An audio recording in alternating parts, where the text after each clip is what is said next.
Okay, MP mold that I have on the Dillon, 9mm bullet with a light load for suppressor. I'm doing a test before my son wakes up with the Foxtrot mics, and I'll see if the bolt locks back on this light charge. So I got 2 rounds in it.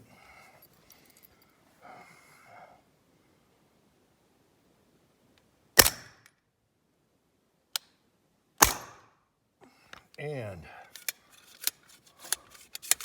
it cycled beautifully, so I think it'll cycle in his 9mm AKV 9mm AR. So it knocked this heavy bolt back. It's got a heavy spring, and I'll check the brass, but I think we can proceed. I'll load up some rounds, and then we'll check out his gadget he got today for his AKV, because he can't leave it alone. Okay, so that load cycled through the Foxtrot mic suppressed and also the Dagger, PSA Dagger pistol. So now I'm going to make up a few rounds here. I confirmed my powder charge. These are about 143 grain 9mm bullets that are casted from the MP mold. And it's got a shitty powder coat, but that's okay. It's good enough. You know, that was the first time I used that mold, and we'll use up these bullets for testing. All right.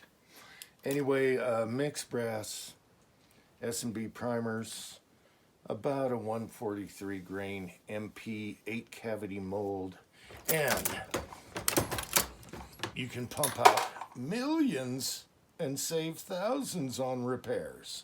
All right, casting your own. All right, let's see how they cycle, and we'll show off my son's new gadget he got. He just can't leave this AKV alone, but it's awesome. I love it. He loves it. We all love it. So this is Son and Dad Day. We'll shoot some hollow points and other stuff. Okay, so I loaded them up 16 rounds with the MP bullet mold here, 8 cavity, down and dirty, mixed brass, S&B primers. The overall lengths came out good, 1.108. And I'm going to check his original Dagger barrel because it's a little more ogive picky than the others.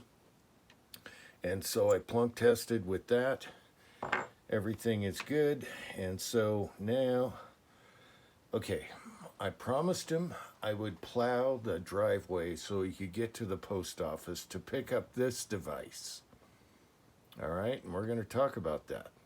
And today I promised we'll have Father and Son Day, and we'll get this sorted out and make sure this new mold here cycles in his gun, because it works in the Dagger pistol, it just worked in the Foxtrot mics, and I'm sure it'll work in a lot of others. So there's that, and now we're going to cover this device that he bought for his AKV AK 9mm pistol, and we'll go from there. So spend time with your kids, people. And so it's Father and Son Day. We're going to shoot some plus P hollow points, checking the brake and the mount. We'll cover that in a minute, and some other things. Blast diverter. Let's just go from here. Okay, he bought a muzzle brake for his AKV, and it is really nicely made. Who made that? J-Mac Customs. J-Mac Customs. Now the beauty of this is it also has your suppressor mount threads, so you don't need to use your adapters for fixed barrels.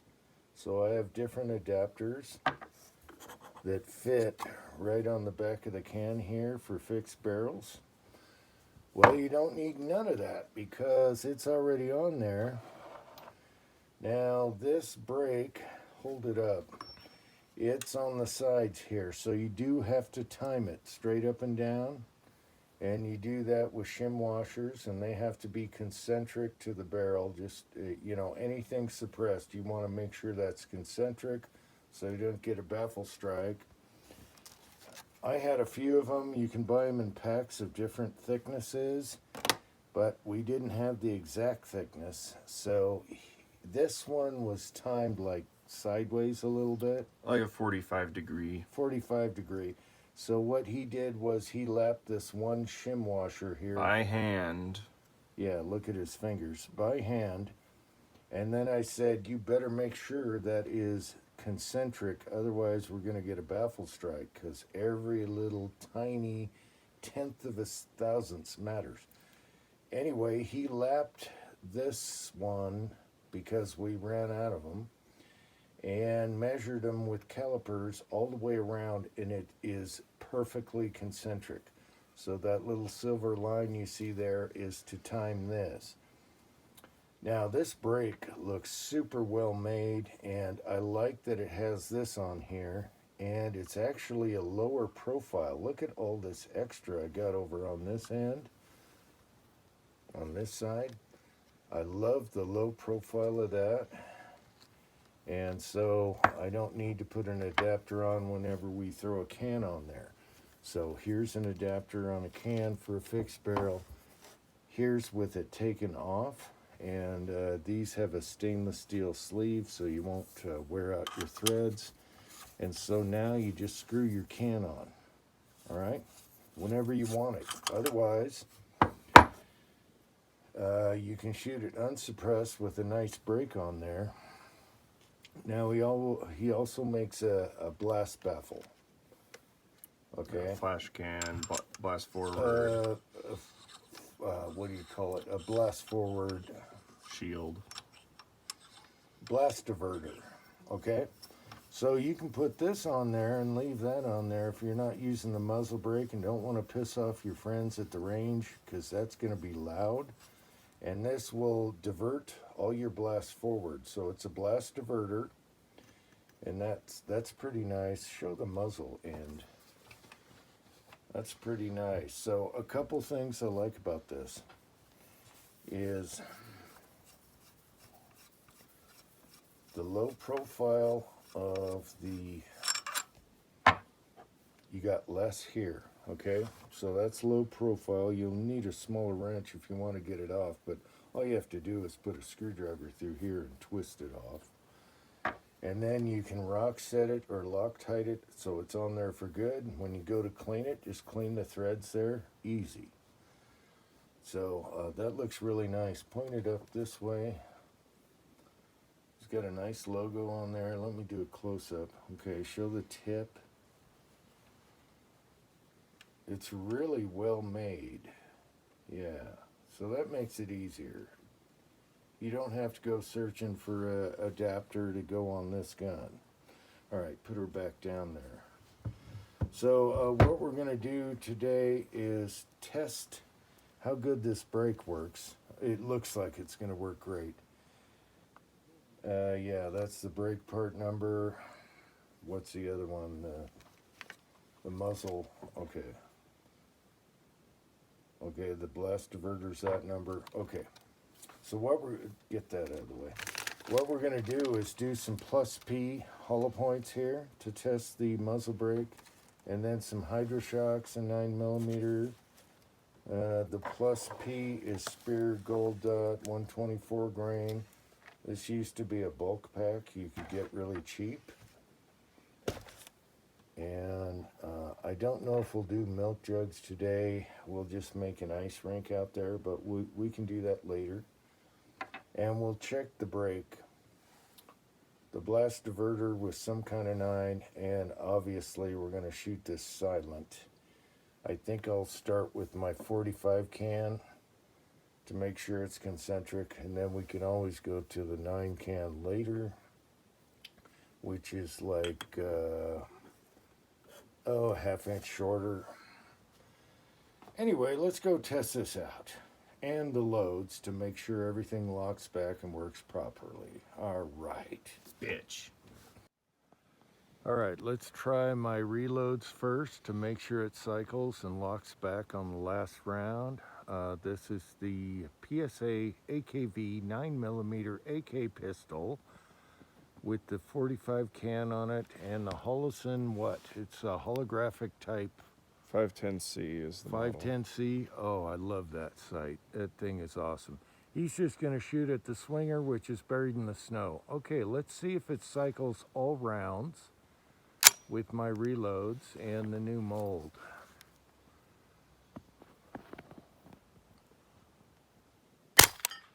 I hit it. Yep.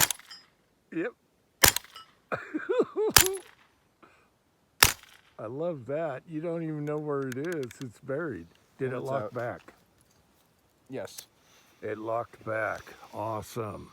So my reloads are good to go with this also.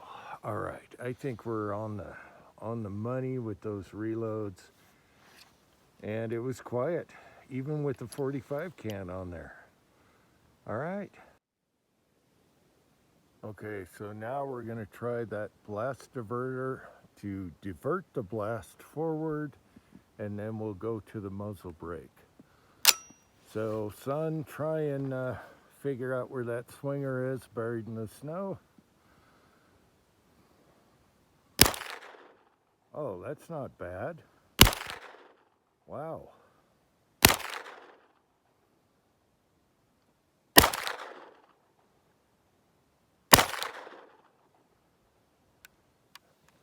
Okay, rack back, and Racked back. you can see the swinger is right there. It's buried, so that's where we're trying to hit. That sounded quieter than a regular muzzle. Okay, everything went forward. Good. All right. Okay, so now we're going to try the muzzle brake with HydroShock, hollow points, and then Spear Gold Dot plus P to see if that muzzle brake works good. And all right, you ready? Yep. Ready? And yeah, go ahead. Wow, that brake works good. Okay, now it's plus P. Plus P.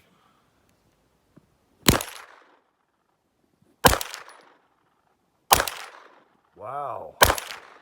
That brake works. Yeah, that brake works good. All right, so let's do a milk jug test with the 124 grain Gold Dot plus P hollow point and see what happens.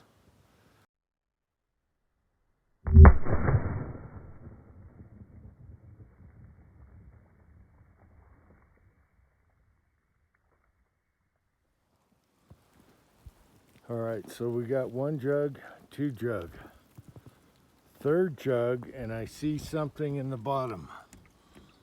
Yes. Yes. All right. Let's see what it looks like. It's a lot tougher than the snow, I tell you that. Okay, so third jug.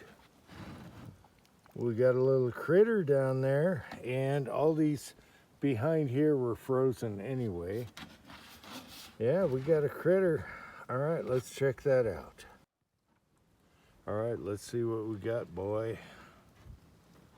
Are you having fun? Father and son. Having lots of fun.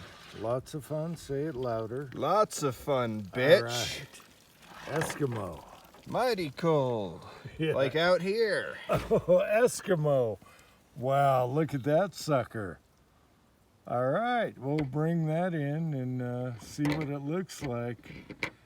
Hey, don't diss a 9mm for self-defense. There you go. Starfished real nice. Yeah. All right, let's bring that in and look at it. So that's why they call it Gold Dot.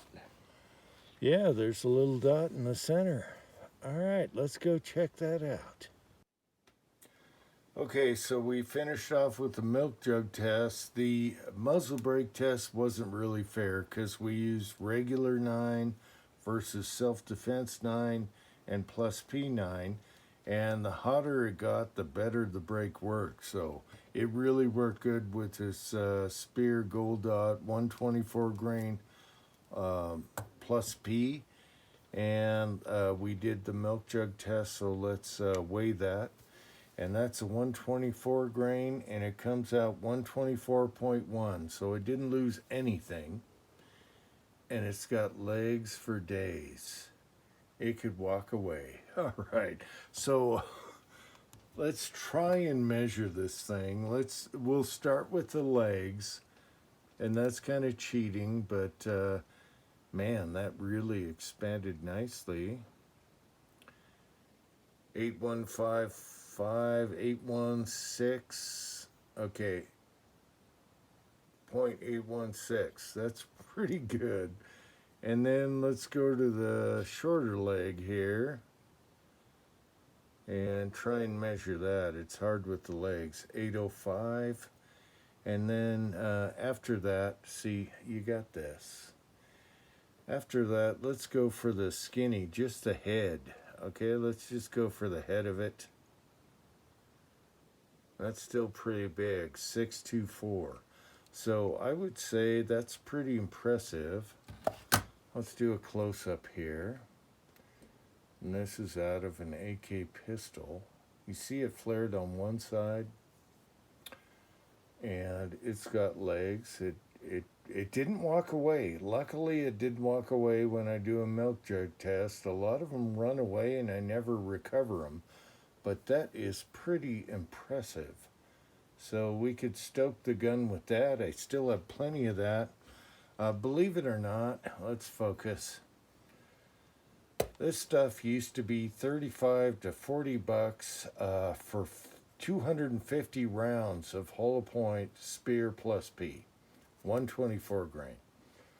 I couldn't believe the price. I should have bought cases of, well, we all go through that. I should have, would have, could have. Anyway, the muzzle brake on the AK is more impressive the hotter the round, and my reloads worked in it, and me and the son had fun. That muzzle brake works great. The adapter works great. So I guess that's my video for today, and I'm very happy with everything. And we had a good time, father and son. So until next time, thanks for watching.